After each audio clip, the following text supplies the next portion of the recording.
Hello friends, मैं मनोरंजन Tiwari student self YouTube channel पे स्वागत करता हूं। आज हम लोग 9th क्लास का मैथमेटिक्स बुक का वास्तविक संख्या चैप्टर का यह पार्ट 1 वीडियो है, जिसके बारे में हम लोग पढ़ेंगे। वास्तविक संख्या का ये 1A एक्सरसाइज बनाने से पहले हम लोगों को यह नेचुरल नंबर क्या होता है, होल नंबर क्या होता है, इंटीजर क्या होते हैं, रेशनल नंबर क्या होते हैं और रियल नंबर क्या होते हैं, इसके बारे में हम लोग पहले जानेंगे। जैसा कि हम लोग जानते हैं, नेचुरल नंबर का प्रारंभ 1 से लेकर अनंत तक होता है, जिसको हम लोग गिनती की संख्या के नाम से जानते हैं, जिसको हम n द्वारा सूचित करते हैं। और दूसरा होता है होल नंबर, जिसको W के द्वारा हम लोग इंडिकेट करते हैं। इसको पूर्ण संख्या हिंदी में कहते हैं और इसका प्रारंभ 0 से होता है, इसका भी अनंत तक जाता है। इस प्रकार से इंटीजर को हम लोग Z से इंडिकेट करते हैं। जितने भी धनात्मक पूर्णांक और ऋणात्मक पूर्णांक, सभी पूर्णांकों को हम लोग इंटीजर के रूप में जानते हैं। रेशनल नंबर को हम लोग Q द्वारा इंडिकेट करते हैं और इसको परिमेय संख्या कहते हैं। परिमेय संख्या जिसको P/Q के रूप में लिखा जाता है, जिसका Q का मान 0 कभी नहीं होता है, जो डिनोमिनेटर होता है। और अंतिम है रियल नंबर, जिसको वास्तविक संख्या कहते हैं। इन सभी जितने भी संख्याएं हैं, natural number, whole number, integer और रेशनल नंबर, सभी को मिला करके ये रियल नंबर होता है। इन सभी में रियल नंबर होता है। अब हम लोग चलते हैं प्रश्न की ओर। प्रश्न की ओर जाने से पहले हम लोग इसको शॉर्ट में लिख लेते हैं। पहले शॉर्ट में क्या लिखना है? N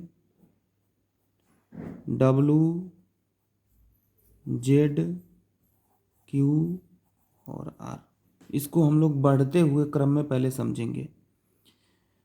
नेचुरल नंबर सबसे इसमें छोटा होता है, होल नंबर इंटीजर से छोटा होता है और रेशनल नंबर से छोटा होता है इंटीजर, और रियल नंबर में इन सभी संख्याओं को दर्शाया जाता है।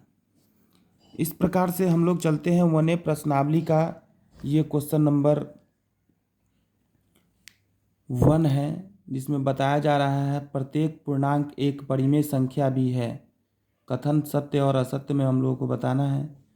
प्रत्येक पूर्णांक एक परिमेय संख्या भी है, तो हम लोग प्रत्येक पूर्णांक का मतलब ये होता है कि प्रत्येक पूर्णांक में हम लोग यहाँ पे लिखे हुए हैं, ये पूर्णांक है। पूर्णांक जो Z द्वारा इंडिकेट किया जाता है। बताया जा रहा है कि प्रत्येक पूर्णांक एक परिमेय संख्या है। तो इसको समझने से पहले समझेंगे सबसे छोटा नेचुरल नंबर, उससे बड़ा होल नंबर, और उससे बड़ा इंटीजर, और उससे बड़ा जिसको बोलते हैं रेशनल नंबर, और सबसे बड़ा रियल नंबर होता है। अगर इन सब में से किसी का भी स्थान पहले आता है तो वो छोटा होगा, उससे बड़ा ये, उससे बड़ा ये, उससे बड़ा ये, उससे बड़ा, सबसे बड़ा ये है। तो इस प्रकार से ये प्रश्न हम आपको अभी दिखाए हैं, जिसका आंसर हो जाएगा 1 का A। बताया जा रहा है प्रत्येक पूर्णांक एक परिमेय संख्या भी है, तो प्रत्येक पूर्णांक जितने भी पूर्णांक संख्या है सभी परिमेय संख्या है। इस प्रकार इसका आंसर सत्य हो जाएगा। फिर B नंबर प्रश्न में है। B नंबर में बताया जा रहा है प्रत्येक भिन्न एक परिमेय संख्या है। प्रत्येक भिन्न जिसको बोलते हैं रेशनल नंबर, प्रत्येक भिन्न एक परिमेय संख्या है। प्रत्येक भिन्न और एक परिमेय संख्या ही होता है जो P/Q के रूप में लिखा जाता है। इस प्रकार से हमारा C नंबर प्रश्न है। C नंबर का ये प्रत्येक प्राकृत संख्या एक पूर्ण संख्या है। अभी हम लिखे हुए हैं प्रत्येक प्राकृत संख्या एक पूर्ण संख्या होगा, क्योंकि पूर्ण संख्या 0 से स्टार्ट होता है और नेचुरल नंबर जो प्राकृत संख्या है वह 1 से होता है। तो इस प्रकार से ये भी सत्य हो जाएगा। और हम लोग चलेंगे D की ओर। प्रश्न नंबर D, प्रश्न नंबर डी में बताया जा रहा है प्रत्येक पूर्णांक एक पूर्ण संख्या है। प्रत्येक पूर्णांक एक पूर्ण संख्या है। अब देखिए रिवर्स चल रहा है ये। जब रिवर्स चलेगा प्रत्येक पूर्णांक एक पूर्ण संख्या किस प्रकार से होगा? पूर्ण संख्या ये है, रिवर्स नहीं चलना है। रिवर्स जब भी होगा तो यह असत्य हो जाएगा। ठीक है, फिर अब ई नंबर की ओर हम लोग चलते हैं। ई नंबर की ओर चलते हैं। प्रत्येक पूर्ण संख्या, यहाँ पे प्रश्न है प्रत्येक पूर्ण संख्या एक प्राकृत संख्या है। प्रत्येक पूर्ण संख्या एक प्राकृत संख्या है? नहीं है। प्रत्येक प्राकृत संख्या पूर्ण संख्या है, तो इस प्रकार से यह भी असत्य हो जाएगा। अब इसका अंतिम क्वेश्चन है एफ नंबर में, प्रत्येक परिमेय संख्या एक पूर्णांक है।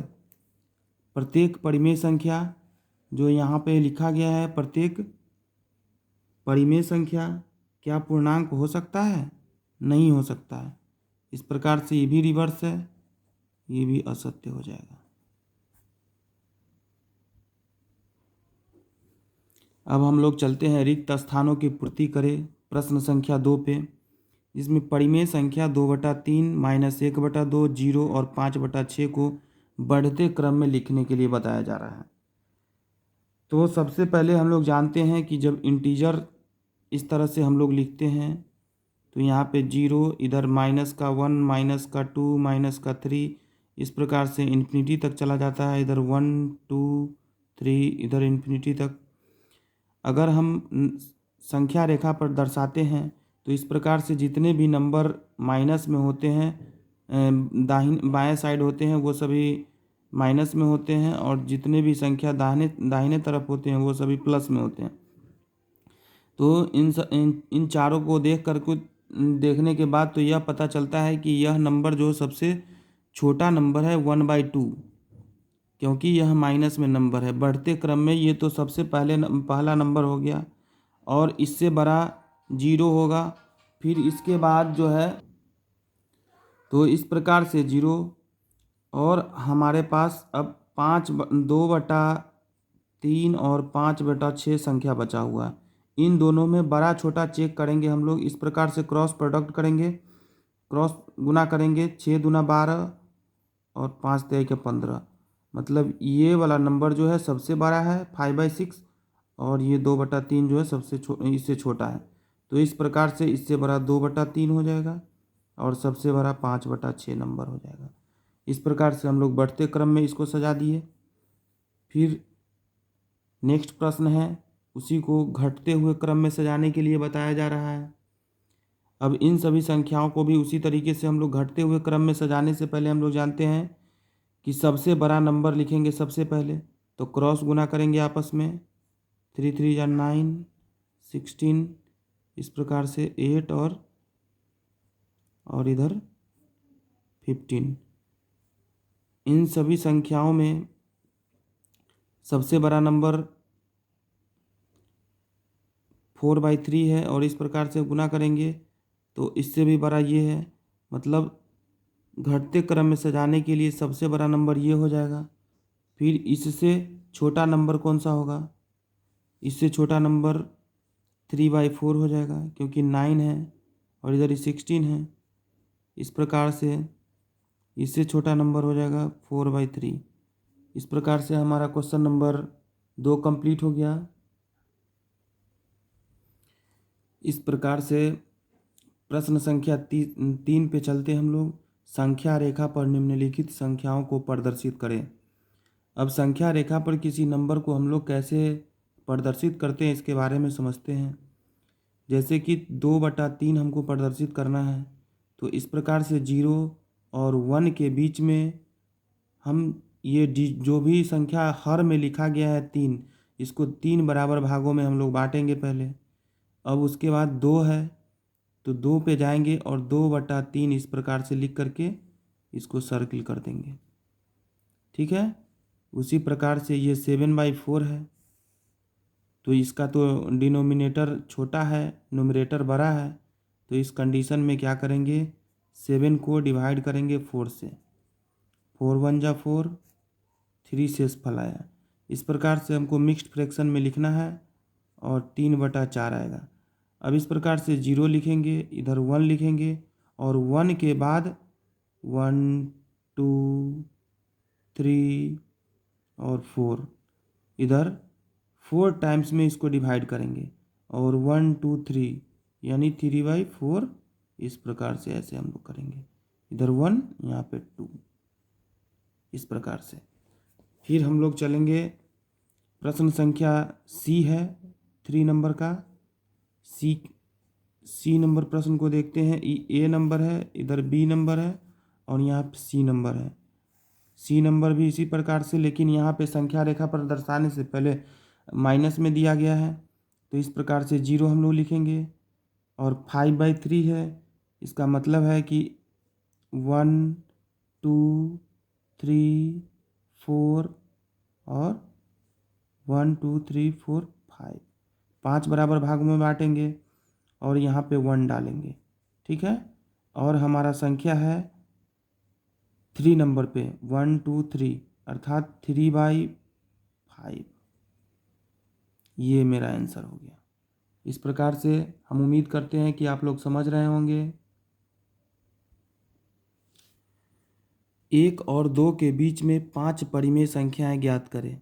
इस प्रकार के प्रश्नों को हम लोग सबसे साधारण भाषा में जो भी संख्या दिया गया है उन दोनों संख्या को जोड़कर 2 से डिवाइड कर देंगे, वह हमारा परिमेय संख्या 1 नंबर पे निकल गया। अगर 5 बताया गया तो ये पहला हो गया। इस प्रकार से फिर 1 ले लेंगे और फिर 3/2, इस प्रकार से हम लोग निकालते हुए चले जाएंगे। फिर 5/2 गुने 1/2 यानी 5/4, दूसरा नंबर का हो गया। फिर इस प्रकार से 1 + 5/4 करेंगे, फिर 1/2 करेंगे, इस प्रकार से निकालेंगे। और इधर 1/2 इंटू 9/4, इस प्रकार से 9/8 हो जाएगा, तीसरा हो गया। फिर चौथा इसी प्रकार से निकाल देंगे।